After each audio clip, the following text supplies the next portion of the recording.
Hello student, welcome to Jain study. हमारे new initiative news और tutorial में हम आपके लिए द हिंदू और इंडियन एक्सप्रेस से आज फिर नए आर्टिकल लेकर के आए हैं। और ये दो आर्टिकल हैं जो कि पहला बिलोंग करता है आपका ऑर्गन ट्रांसप्लांट से और दूसरा आर्टिकल है जो कि मेघदूत ऑपरेशन पर है। तो आइए हम लोग स्टार्ट करते हैं अपने फर्स्ट आर्टिकल का डिस्कशन, जो कि क्या है, organ transplant and organ donation पे है। तो स्टार्ट करते हैं। देखिए, भारत में अगर भारत क्या पूरे वर्ल्ड के कंटेक्स्ट में बात करें तो जो ऑर्गन ट्रांसप्लांट और ऑर्गन डोनेशन की कंडीशन है, ये डिमांड और सप्लाई में बहुत बड़ा गैप है। एक रिपोर्ट के अनुसार कि भारत वर्ल्ड में लगभग 1.5 लाख लगभग जो है लगभग प्रतिवर्ष यानी एवरी ईयर लगभग ऑर्गन ट्रांसप्लांट होता है, जबकि इसकी डिमांड जो है लगभग क्या है, वो 15 लाख है, यानी 15 लाख के आसपास जो है इसकी एवरी ईयर इसकी डिमांड होती है। पर लेकिन जो हो पाता है वो लगभग 1.5 लाख ही है। तो ये तो जो है एक डेटा है, और उस डेटा के अगर हम बाहर भी जाएं तो इसकी डिमांड क्या है, बहुत ज़्यादा है। तो एक बड़ा ह्यूज गैप मिलता है। तो इस ह्यूज गैप में के कारणों को भी समझेंगे, सारी चीज़ों को अच्छी तरीके से एनालिसिस करेंगे। तो भारत में इसको रेगुलेशन को लेकर के 1994 में एक एक्ट आता है। 1994 में एक एक्ट आता है और ये एक्ट रेगुलेट करता है कि भारत में जो ऑर्गन ट्रांसप्लांट है वो कैसे होगा और कौन कौन से जो है रूल्स इसमें फॉलो किए जाएंगे। तो अगर ये बात देखें तो हमारे जो ऑर्गन ट्रांसप्लांट का जो एक्ट आता है, इसमें जो सबसे पहले जो बात कही जाती है कि ऑर्गन जो ह्यूमन ऑर्गन ट्रांसप्लांट है, ये क्या है, अगर इसका किसी तरीके से हम कॉमर्शियल यानी किसी तरीके से इसका हम लोग अगर वाणिज्यिक या इसका हम लोग जो है किसी भी तरीके से क्या है जो कॉमर्शियल अगर हम लोग इसका यूज करते हैं तो वो क्या है, एक पनिशेबल ऑफेंस होगा। तो एक तो पनिशेबल ऑफेंस किया गया इसके कॉमर्शियल यूज को, और दूसरा जो है ये इसके मेडिकल यूज की जैसे इसके ऑर्गन के रिमूवल को, स्टोरेज को और ट्रांसप्लांटेशन है, और आपका जो है इसके जो मेडिकल यूज को क्या किया गया, रेगुलेट करने की कोशिश की गई कि मेडिकल पर्पस से कैसे ऑर्गन को निकाला जाए, कैसे इसका स्टोरेज किया जाए और कैसे इसका जो है ट्रांसप्लांटेशन किया जाए। इसके लिए क्या हुआ है, एक रेगुलेशन किया गया। ठीक है। दूसरा इसको बात जो है कि जो ट्रांसप्लांटेशन हो रहा है इसको अच्छी तरीके से कैसे कौन कौन जो आपके जो ऑर्गन ट्रांसप्लांटेशन है इसको कौन खासकर इसमें ऑर्गन कहाँ से आप ले सकते हैं। इसमें एक बड़ा टर्म आता है ऑर्गन डोनेशन का। तो क्योंकि ऑर्गन ट्रांसप्लांट तभी हो सकता है जब आप उसको कोई क्या करे, ऑर्गन डोनेट करे। तो ऑर्गन डोनेट कौन कर सकता है, तो यहाँ ऑर्गन डोनेशन को लेकर के जो है ये बताया गया कि कौन कौन जो आपके जो क्लोज रिलेटिव हैं। क्लोज रिलेटिव का इन द सेंस यहाँ कहने का मतलब ये है कि जैसे आपके पेरेंट हो गए, आपके पेरेंट्स हो गए, आपके सिबलिंग्स हो गए यानी सगे भाई बहन हो गए, इसके अलावा आपके पति पत्नी हैं, वो लोग क्या कर सकते हैं, यहाँ पर जो ह्यूमन ऑर्गन है वो क्या कर सकते हैं, डोनेट कर सकते हैं। बट लेकिन जो लोग क्लोज रिलेटिव नहीं है, यानी जो थोड़ा सा दूर के रिलेशन के हैं या फिर जिनसे कोई भी रिलेशन नहीं है आपके, चाहे वो फ्रेंड्स हो या फिर और भी दूर के रिलेटिव हैं, तो उनको ऑर्गन जो है डोनेट करने की यहाँ पर जो है अनुमति या परमिशन नहीं मिली। आगे चल करके फिर क्या किया गया, इसमें थोड़ा सा संशोधन हुआ, इसमें जो है अमेंडमेंट हुआ और 1919 में क्या किया गया, कुछ और रिलेटिव्स को ऐड ऑन किया गया, जिसमें अंकल आंट्स यानी चाचा चाची, मौसा मौसी और आपके बुआ को भी क्या किया गया 1999 में ऐड किया गया कि ये लोग भी क्या ऑर्गन जो है डोनेट कर सकते हैं। इसके बाद क्या हुआ कि 2011 में इसमें थोड़ा एक और अमेंडमेंट किया गया। अगर किसी पर्सन से उसका जो इमोशनल अटैचमेंट है तो वो भी क्या कर सकता है, ऑर्गन डोनेट कर सकता है। यहाँ पर ये क्लॉज और जोड़ दिया गया, अगर आपका उस पर्सन के साथ ह्यूमन अटैचमेंट, आपका जो इमोशनल अटैचमेंट है, तब भी आप क्या कर सकते हैं, उसको डोनेट कर सकते हैं। तो ये जो 1994 का एक्ट आया, ये जो आर्गन ट्रांसप्लांट को उसने क्या रेगुलेट करने की कोशिश की कि इसका किसी तरीके से कॉमर्शियल यूज ना किया जाए, मतलब कॉमर्शियल पर्पज से जो है जो आर्गन को डोनेट ना किया जाए या फिर उसका क्या व्यापार ना किया जाए। इसको रेगुलेट किया गया 1994 के एक्ट के थ्रू। अब ये बात आती है कि भारत में आर्गन ट्रांसप्लांट मतलब जो आर्गन डोनेट है वो कैसे मतलब आर्गन आप कैसे ले सकते हैं। या तो यहाँ पर दो है, या तो आप अपने रिलेटिव से ले सकते हैं ऑर्गन, या तो फिर क्या है किसी जो मृत व्यक्ति यानी जो व्यक्ति जिसकी डेथ हो गई है वो अपने ऑर्गन को क्या कर दे, डोनेट कर दे। तो ये दो तरीके हैं भारत में ऑर्गन को रिसीव करने के, जिसमें एक पहला ये है कि या तो आप कोई सगे संबंधी या रिलेटिव डोनेट करें, या तो फिर कोई डेथ व्यक्ति जो डेथ पर्सन है उसने अपने जो ऑर्गन को क्या किया हो, डोनेट कर दिया हो। एक तो ये पहली स्थिति है। दूसरी स्थिति ये कि जो है भारत में ऑर्गन कौन कौन डोनेट कर सकता है, यानी उसके डोनेट करने के क्या क्या कॉज हैं, क्या क्या क्लॉज हैं इसमें। तो सबसे पहले अगर देखा जाए तो जो ऑर्गन डोनेट कर रहा है उसकी जो एज है वो मिनिमम कम से कम 18 हो, यानी कम से कम वो क्या एक वयस्क हो, या फिर कह सकते हैं कम से कम क्या 18 साल का हो। और दूसरा जो है वो, और जो यहाँ पर कुछ और भी जो पॉइंट ऐड किए गए हैं कि कौन से अंग या कौन से जो ऑर्गन है वो जो कि एक लिविंग पर्सन कर सकता है और कौन क्या है एक डेड पर्सन कर सकता है। जो लिविंग पर्सन है वो केवल जो है अपनी एक किडनी, यानी 2 किडनी होती हैं तो उसमें से केवल वह एक किडनी डोनेट कर सकता है। साथ ही साथ जो है वह अपने इंस्टेंटाइन का, यानी जो आंत होती है उसका एक स्मॉल पार्ट, और अपनी जो लीवर है उसका स्मॉल पार्ट क्या है डोनेट कर सकता है अगर वो लिविंग पर्सन है। और अगर वही वो डेथ पर्सन है, यानी डेथ यानी क्या है वो व्यक्ति मर गया है, तो वो अपने क्या है अपने कॉर्निया, यानी जो आंख का जो कॉर्निया होता है, अपने हार्ट वॉल्व्स, बोन यानी हड्डी जो है, और स्किन यानी त्वचा को भी क्या कर सकता है डोनेट कर सकता है, लेकिन उसकी जो डेथ हो वो क्या हो आपकी वो नेचुरल डेथ हुई हो। तो ये जो है हमारे यहाँ ये क्लॉज है कि कौन लोग डोनेट कर सकते हैं, लगभग उनकी एज क्या हो 18 हो, और जो लिविंग पर्सन है वो अपने जो किडनी है, लीवर है, और साथ साथ इंस्टेंटाइन का कुछ पार्ट क्या डोनेट कर सकते हैं, और बाकी पार्ट के लिए क्या है कम से कम क्या व्यक्ति का मरा हुआ होना जरूरी है। ठीक है, ये तो बात है कि कौन डोनेट कर सकता है।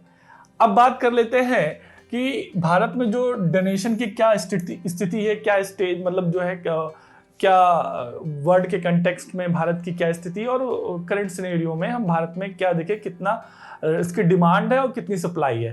तो ज़्यादातर क्या होता है भारत में जो यह देखा जाता है कि जो लोग जो ऑर्गन ट्रांसप्लांट का जो इंतज़ार कर रहे होते हैं वो इंतज़ार करते करते मर जाते हैं, पर लेकिन उनको जो है ऑर्गन नहीं मिलता है।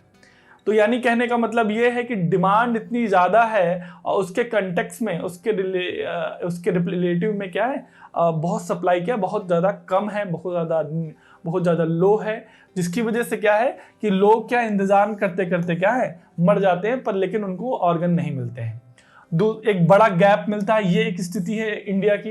एक डेटा को देखें तो आपका एक डेटा आया है जो है जिसमें 2017 के अकॉर्डिंग, इसमें क्या किया गया है, जिसमें बताया गया कि लगभग जो है भारत में पर मिलियन यानी 10 लाख पर लगभग जो है 0.16 पीपल ही क्या करते हैं ऑर्गन डोनेट करते हैं। भारत में केवल प्रति 10 लाख यानी पर मिलियन पे केवल क्या है 0.16 पीपल ऑर्गन डोनेट करते हैं, यानी इतनी बड़ी आबादी में ये बहुत एक क्या है बहुत छोटा रेशियो है कंपेरेटिव टू। अगर हम अदर कंट्रीज को देखें तो वहीं पे जो है स्पेन में 36 यानी पर मिलियन पे लगभग 36 हैं, वहीं पे जो है क्रोएशिया में 35 है, और आपका अमेरिका में क्या है लगभग क्या है 27 है, जो कि क्या करते हैं पर मिलियन पे इतने लोग क्या कर रहे हैं अपने ऑर्गन डोनेट कर रहे हैं। तो कंपेरेटिव भारत में क्या स्थिति बहुत ज़्यादा क्या है खराब कह सकते हैं, या बहुत ज़्यादा कम है। ठीक है, ये तो हो गई ऑर्गन डोनेशन की क्या कंडीशन हमारे भारत में जो है। अब बात कर लेते हैं कौन कौन से चैलेंजेस हैं भारत में जो इस स्थिति को क्रिएट कर रहे हैं, कैसे भारत में जो है क्या है ऑर्गन डोनेशन की स्थिति इतनी कम क्यों है, इसके क्या क्या कॉज हैं और कौन कौन से चैलेंजेस हैं, इसको देखते हैं हम लोग जो है। तो सबसे बड़ा लैक है हमारे यहाँ इंफ्रास्ट्रक्चर का। इंफ्रास्ट्रक्चर मतलब जो है हमारे यहाँ पर आज भी जो खासकर जो ऑर्गन ट्रांसप्लांट को लेकर के जो हॉस्पिटल है उनकी संख्या बहुत कम है। लगभग एक रिपोर्ट के अनुसार अभी भी क्या लगभग 301 यानी मात्र इतने बड़े क्राउड में लगभग जो है हमारी जो ह्यूमन पॉपुलेशन है हमारे यहाँ पे 1.5 आपका जो है अरब के आसपास हम लोग पहुंच चुके हैं। तो उस कंडीशन में देखेंगे मात्र क्या है 301 यानी 301 एक बहुत छोटा आंकड़ा है। उस हिसाब से क्या है कि भारत में अगर अंग जो ऑर्गन निकालने के लिए भी क्या है अच्छे हॉस्पिटल्स की क्या है कमी है, और लगाने के लिए तो बहुत ज़्यादा और कमी दिखने को मिलती है। तो ये एक बड़ा लैक है हमारे यहाँ। दूसरा एक है कि बहुत हाई कॉस्ट है ट्रांसप्लांट की, यानी अगर जो ऑर्गन ट्रांसप्लांट की एक जो एवरेज कॉस्ट है वो 5 लाख से 5 to 25 लाख के आसपास है, जो कि एक ह्यूज अमाउंट है for the lower and medium class society के लिए या मीडियम क्लास जो फैमिली है उसके लिए। तो वो इतना बड़ा कास्ट क्या बेयर नहीं कर पाती है। तो एक ये बड़ा लैक है। दूसरा लैक ऑफ अवेयरनेस सोसाइटी में जो है जो खासकर ह्यूमन ऑर्गन के जो डोनेशन को लेकर के बहुत ज़्यादा अवेयरनेस की कमी है, एजुकेशन की कमी है। तो उसके लेकर के उन्होंने बहुत सारे क्या सुपरस्टिशन यानी बहुत सारे क्या है अपने कुछ ऐसे सुपरस्टिशन बना लिए हैं जिसको लेकर के क्या है कि लोग ऑर्गन डोनेट नहीं करते हैं। तो इसी के अंदर क्या है सोशल वैल्यूज भी हैं। जैसे हमारा जो भारत है, भारत में जो है खासकर जो जब हम लोग शवदाह या अंतिम संस्कार करते हैं तो उसको लेकर के भी क्या बहुत सारे जो हैं हमारी बहुत ज़्यादा जो ऐसे रिचुअल्स हैं और बहुत सारे क्या हैं हमारे ऐसे मिथ हैं जिसमें हम लोग खासकर जो ये ऐसा बिलीव करते हैं कि मर जाने के बाद भी जो आपका जो पारलौकिक या जो बाहर का जो जीवन है उसके लिए क्या सभी अंगों का मतलब जो है होना बहुत आवश्यक है, या फिर आगे चल के जो अगले जन्म में भी क्या है अगर इस जन्म में या इस शरीर में कोई अंग नहीं रहता है तो आने वाले जो जन्म में क्या होगा उसको वो अंग नहीं मिल पाएगा। तो इस तरीके की बहुत सारे सुपरस्टिशंस हैं जिसको लेकर के क्या है बहुत सारी मिथ हैं सोसाइटी में, जिसको लेकर के जो है ऑर्गन डोनेट करने में बड़ी प्रॉब्लम आती है। तो फैमिलीज भी जो है अपने जो पारंपरिक जो उसके बिलीव्स हैं और जो खासकर मिथ हैं उनको ज़्यादा कैरी करता है। तो ये एक बहुत बड़ा हर्डल है जो ह्यूमन ऑर्गन के डोनेट करने को लेकर के, ठीक है। और दूसरा जो है एक इसी के पैरेलल जो है एक बड़ा इलीगल बिजनेस भी डेवलप हो रहा है ऑर्गन जो डोनेट करने का। ये क्या एक कॉमर्शियल बिजनेस डेवलप हो रहा है, खासकर जो गरीब लोग हैं, जो खासकर सबसे लोअर क्लास सोसाइटी को लेकर पे हैं, जिनको पैसे की जैसे क्या बहुत बड़े डेब्ट में फंस गए हैं या फिर उनको कोई बड़ी नीड है, उसको फुलफिल करने के लिए अक्सर क्या करते हैं अपने जो ऑर्गन है वो डोनेट कर देते हैं कुछ पैसों के बदले। इसके बदले उनका काफ़ी ज़्यादा ह्यूमिलेशन भी होता है उनका जो खासकर, और उनको प्रॉपर जो है मेडिकल फैसिलिटीज़ भी नहीं मिल पाती हैं। तो ये एक्सप्लॉयटेशन बहुत ज़्यादा देखने को मिल रहा है खासकर लोअर क्लास सोसाइटी में। तो ये एक बड़ा चैलेंज है आपके ह्यूमन ऑर्गन ट्रांसप्लांट के कंटेक्स्ट में। तो ये जो है भारत के करंट सिनेरियो है। अब बात कर सकते हैं कि क्या इसमें किया जाना चाहिए, क्या कर सकते हैं। तो इसमें सबसे जो एक है कि ह्यूज गैप जो है डिमांड और सप्लाई के बीच में भारत में जो दिख रहा है, भारत का एक वर्ल्ड के कंटेक्स्ट में अगर देखें तो एक बड़ा ह्यूज गैप है डिमांड एंड सप्लाई के बीच में। और इसके अगर देखें तो क्या क्या कॉज है, तो जैसे अभी मैंने डिस्कस किया जो कल्चरल बिलीफ्स हैं, क्या है आपके कल्चरल बिलीफ्स, साथ साथ ट्रेडिशनल थिंकिंग और रिचुअल्स, ये एक बड़े बैरियर्स हैं जो यहाँ की जो सोसाइटी है, इंडियन सोसाइटी को जो है ऑर्गन डोनेट करने से क्या है रोकते हैं। यानी जो आपके बिलीव्स हैं कि मरने के बाद भी क्या है सारे अंगों का क्या होना आवश्यक है, अगर वो साथ नहीं जाएंगे तो अगले जन्म में या फिर नेक्स्ट बर्थ में क्या है वो ऑर्गन आपको नहीं मिल पाएगा, या उसकी आत्मा या सॉल को जो है शांति नहीं मिलेगी। तो इस तरह के बहुत सारे बिलीव्स हैं या रिचुअल्स हैं जिसकी वजह से हमारे यहाँ ऑर्गन डोनेट क्या है वो बहुत कम होता है, ठीक है। दूसरा जो है हमारे यहाँ अवेयरनेस की बहुत ज़्यादा कमी है कि लोग जो हैं मतलब जो है अभी इसको लेकर के बहुत एजुकेट नहीं है, अवेयरनेस नहीं है। तो इसके लिए क्या किया जाना चाहिए कि जो डॉक्टर्स हैं, एनजीओज हैं, और सोशल वर्कर्स हैं, तो सोसाइटी में जा कर के जो है इसके प्रति लोगों में अवेयरनेस डेवलप करें। साथ साथ ये देखें कि जो अंगदान जो कि ये सबसे क्या है, ये सबसे बड़ा दान है, सबसे बड़ा क्या है, सबसे बड़ा डोनेशन है। तो ये इस तरह की जो एक आपका वैल्यूज डेवलप करें कि जिससे आपका एक जो सोसाइटी के लिए आपकी रिस्पॉन्सिबिलिटी क्या है, आप इस सोसाइटी का पार्ट है, तो आप जा रहे हैं तो सोसाइटी को कुछ बेहतर दे के जाएं। तो इस तरह के वैल्यूज को डेवलप करें जिससे क्या है लोग प्रोत्साहित हों, इनकरेज हों कि हमें क्या है ऑर्गन डोनेट करना चाहिए।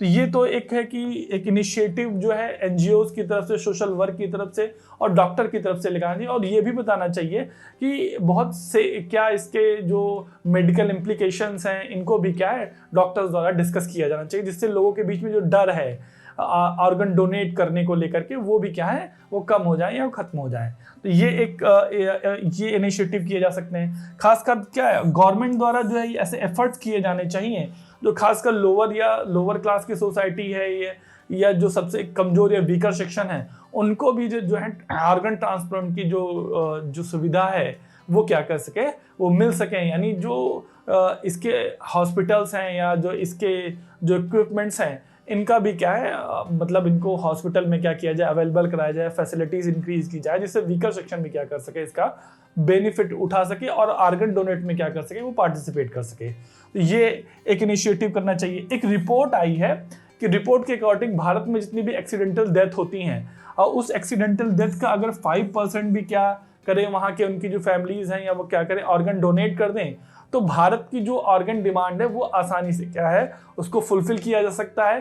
किसी भी लिविंग पर्सन को क्या है ऑर्गन डोनेट करने की रिक्वायरमेंट नहीं होगी अगर जो हमारे यहाँ जो एक्सीडेंटल डेथ है उसका 5% भी क्या किया जाए, ऑर्गन डोनेट कर दिया जाए। तो ये एक डेटा है जिसके थ्रू हम लोग अपनी जो ऑर्गन की जो ह्यूमन ऑर्गन की जो ट्रांसप्लांट की जो नीड है उसको फुलफिल की जा सकती है।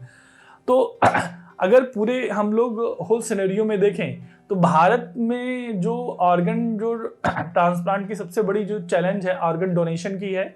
यानी भारत में कंपैरेटिव जो उसकी जो पॉपुलेशन है उसकी ऑर्गन डोनेशन की कमी क्या है, जो डोनेट का रेशियो बहुत कम है और डिमांड बहुत ज़्यादा है। उसका बेसिकली जो कारण क्या है मैंने बताया, जो आपकी जो ट्रेडिशनल जो वैल्यूज़ हैं या ट्रेडिशनल थिंकिंग है या आपके रिचुअल्स हैं, ये सारे इसमें क्या एक बड़े बैरियर हैं।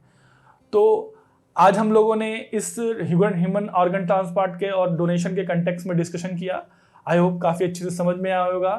अब हमारा जो नेक्स्ट आर्टिकल है वो आपको विपिन सर आके डिस्कस करेंगे, जो कि होगा आपका मेघदूत ऑपरेशन पे। ठीक है, तो मिलते हैं नेक्स्ट आर्टिकल में।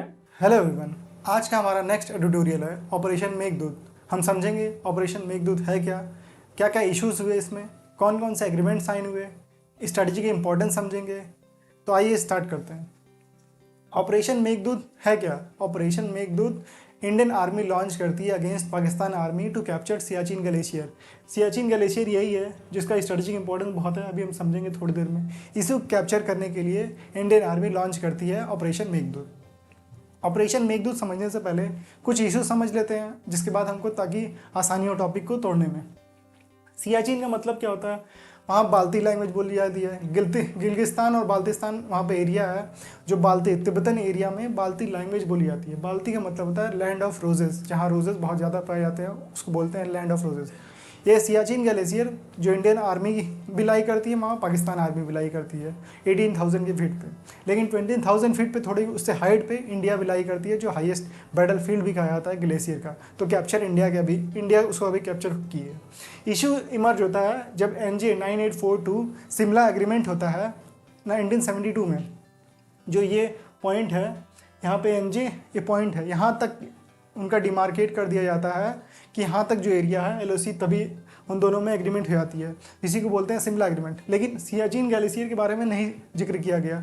दोनों अपने से इंटरप्रेट करते हैं कि सियाचिन ग्लेशियर यहाँ तक होगा, ये जो इसी का पार्ट है, ये इंडिया इंटरप्रेट करती है। पाकिस्तान करता है कि ईस्ट वर्ड से है और ये इंडिया इंटरप्रेट करता है वेस्ट से है। तो इसी का इशू करने के लिए उस समय 1970 से लेके 80s तक इंग्रेशन करता है, उसमें अपनी आर्मी भेजना चाहता है। तो इंडिया को स्पाइस के थ्रू जो इंटेलिजेंस है उसको इन्फॉर्मेशन मिलती है कि पाकिस्तान इसको कैप्चर करना चाहता है धीरे धीरे। तो इसी के लिए ऑपरेशन मेघदूत लॉन्च करता है। इससे पहले इंडिया ने अपना प्रूफ भी दिया था, एसेशन ऑफ एग्रीमेंट जो राजा हरी सिंह से किया था 1947 में। जम्मू कश्मीर उसका एरिया है।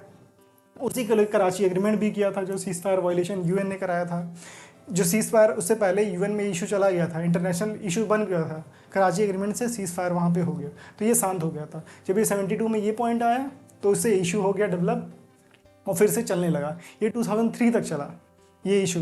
2003 में एग्रीमेंट हुआ, साइन हुआ था, उसी पर ये रिजॉल्व हुआ। उससे पहले देखेंगे ब्रीफ हिस्ट्री क्या है। जो सियाचिन ग्लेशियर, इसमें सारे पार्टिसिपेट किए इंडिया के। कुमाऊं प्लाटून है वो भी पार्टिसिपेट किए, लद्दाख स्काउट्स वो भी पार्टिसिपेट किए, इंडियन एयरफोर्स और इंडियन आर्मी। हेलीकॉप्टर बेसिकली यहाँ की लाइफ लाइन है, यहाँ भी जो भी कंट्रोल करता है ये लाइफ लाइन हेलीकॉप्टर यहाँ की। तो इसीलिए इंडियन एयरफोर्स का इंपॉर्टेंस बहुत बढ़ जाता है। हर चीज़ के लिए इंडियन एयरफोर्स यहाँ पे बहुत इंपॉर्टेंस प्ले करती है, चाहे सामान लेना हो, मैन ले आना हो, हॉस्पिटलिटी के लिए। ये ऑपरेशन 1984 से 2003 तक चलता है। 2003 में फिर एग्रीमेंट हो जाता है, सीज फायर एग्रीमेंट दोनों में। एक्चुअल ग्राउंड पोजीशन लाइन वहाँ से बनता है जिसमें पाकिस्तान ये मान लेता है कि ये पोजीशन AGPL है। 1972 के बाद ये बायलैटरल एग्रीमेंट हो जाता है, बायलैटरल इशू हो जाता है। जम्मू कश्मीर का जो इशू है यूएन में गया था, वो इंटरनेशनल इशू बन गया था। शिमला एग्रीमेंट के बाद जो 1972 में हुआ था, उसके बाद ये बायलैटरल एग्रीमेंट हो गया। बायलैटरल एग्रीमेंट का मतलब ये हो गया कि अब इंडिया और पाकिस्तान आपस में ये इशू सुलझाएंगे। अब हम देख लिए ये पॉइंट, ये अब हम समझेंगे रिसेंट डेवलपमेंट क्या है। रिसेंट डेवलपमेंट अब ये हो गया उस पोजीशन में 1984 में उस समय सिचुएशन बहुत प्रेकेरियस थी, बहुत प्रॉब्लमेटिक थी, उसको मेंटेन करना बहुत डिफिकल्ट था। लेकिन अब टेक्नोलॉजी अपडेट हो गई है, इम्प्रूवमेंट हो गया टेक्नोलॉजी में, इम्प्रूवमेंट हो गया एयरक्राफ्ट में, हेलीकॉप्टर्स में, इजीली हम वहाँ जा सकते हैं। मैंने बताया कि जो लाइफ लाइन है उसके मॉडिफाइड हो गए, उस हाइट तक रीच कर सकते हैं। बहुत सारे नए हेलीकॉप्टर हो गए हैं, इम्प्रूवमेंट ऑफ हैबिटेट हो गया है, कम्युनिकेशन हो गया है, हॉस्पिटलिटी डेवलप हो गई है, बेस सेटअप हो गया है। ऑल्दो क्लाइमेट चेंज हो रहा है आज के ज़माने में बहुत तेज़ी से। 2050 में 2015 में एक एग्जांपल भी दे सकते हैं हम कि जो वहाँ की बेस थी 1 किलोमीटर रिसीड हो गई, जिसको मेंटेन करना उसको बहुत प्रॉब्लमेटिक है। क्लाइमेट चेंज के अकॉर्डिंग वहाँ ग्लेशियर वो मेल्ट हो रहा है, उसको भी देखना पड़ेगा, मेंटेन करना पड़ेगा। और ये जो सियाचिन ग्लेशियर है बहुत इंपॉर्टेंट और स्ट्रेटजिक लोकेशन है। आप ये देख सकते हैं, अगर ये पाकिस्तान अगर कैप्चर करता है तो ये कम्युनिकेशन लाइन पाकिस्तान से या चाइना से बहुत हेल्पफुल होता है पाकिस्तान के लिए। जैसे ये एक्साई चेन 1963 में पाकिस्तान ने दे दिया था चाइना को। जब चाइना से वॉर ख़त्म हुआ तो पाकिस्तान ने उसको दे दिया। और इंडिया का अगर ये पोजीशन रहेगा तो जो लद्दाख और लेह का, जम्मू कश्मीर और लेह का हाईवेज है, उसको स्ट्रेटेजिक लोकेशन मेंटेन किया रहेगा। जो पोजीशन है अभी देख रहे हैं 2020 में इंक्रीज कर रहा है अपने इंडिया में चाइना, तो उसको मेंटेन करना बहुत डिफिकल्ट है। इसीलिए ये पोजीशन ग्लेशियर जो हाईएस्ट माउंट बैटल फील्ड है, इसको मेंटेन करना एक स्ट्रेटेजिक और इम्पॉर्टेंट टास्क है। यहाँ पर रोड वगैरह कंस्ट्रक्ट नहीं हो सकते, लेकिन ये जो पोजीशन है ये हाईएस्ट पोजीशन के लिए ऑब्जर्व कर सकते हैं अपनी एनिमीज़ को। हम देख सकते हैं, चेक एंड बैलेंस क्रिएट कर सकते हैं पाकिस्तान और इंडिया में। तो हम नेक्स्ट एडिटोरियल लाएंगे जो कल का होगा। Thank you.